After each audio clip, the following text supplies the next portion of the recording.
what science is, and how and why it works.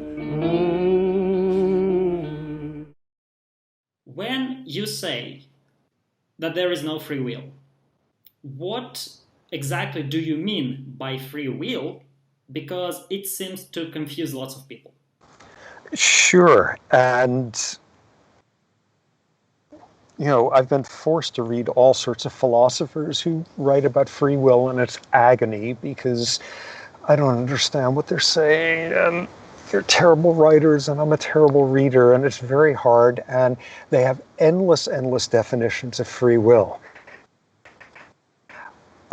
Provisionally, I'm using kind of a reductive definition, and it's obviously silly, but it's still how at the end of the day you need to think. Someone does a behavior.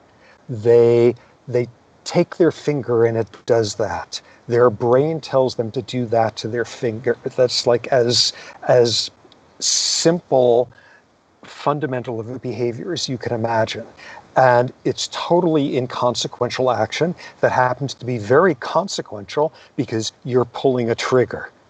Whoa, okay, so this is the production of behavior that really matters.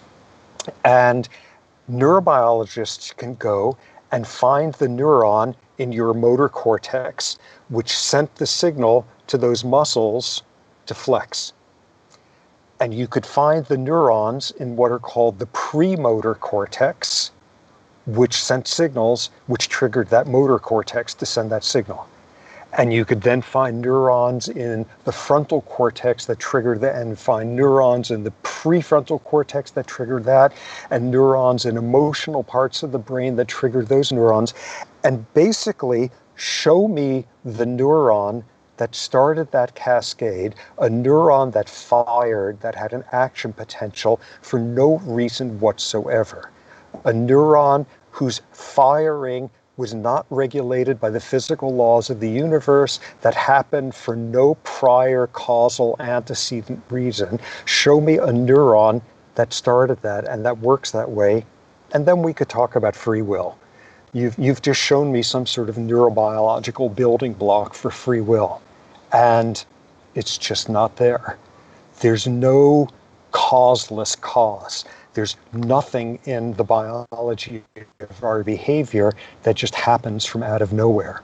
Every single biological event that we have has a history. And what about, for example, something very, very complex? Because from all the objections we received in the comment section when we announced the topic, lots of people actually say that their conscious thought, there's some action that they really thought through, something that they did using self-control, a choice that they make, not by some spontaneous emotion and just wanting something, but actually thought it through.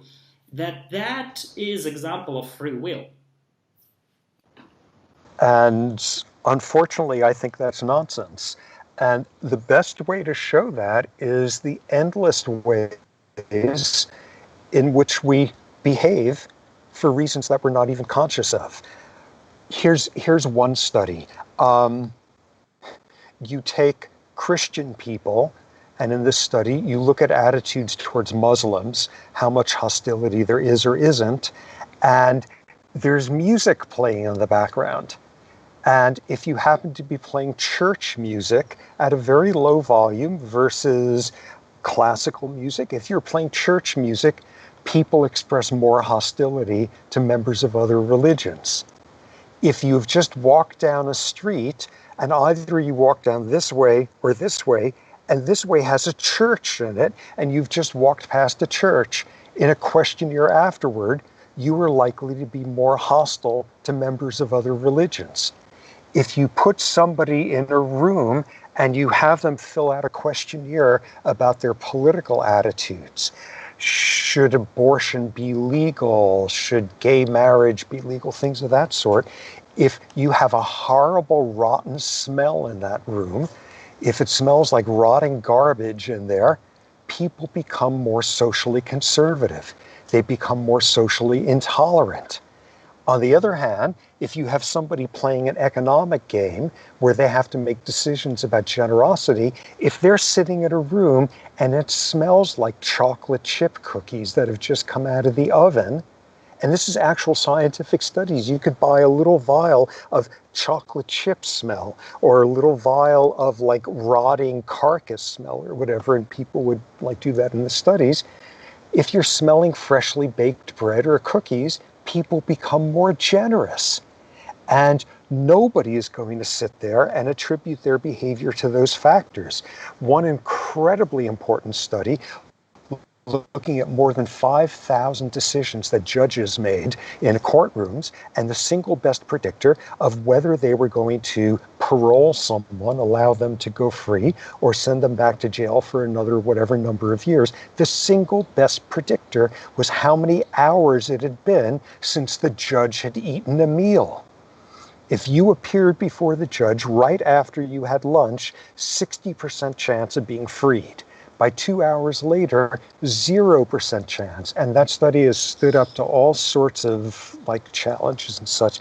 And no judge, if you sat them down there and asked them to use their conscious awareness to say, whoa, that's really interesting. You freed that guy, but this guy you sent back to jail. How come?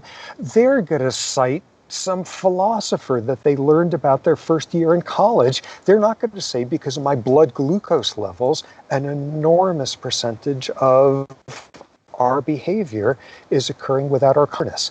And what is very often the case, and neurobiology proves this, is when we think we are making a conscious decision, especially a conscious moral decision, we have emotionally decided long before that, seconds before that, and our conscious, rational, cerebral part of the brain is just making up an explanation.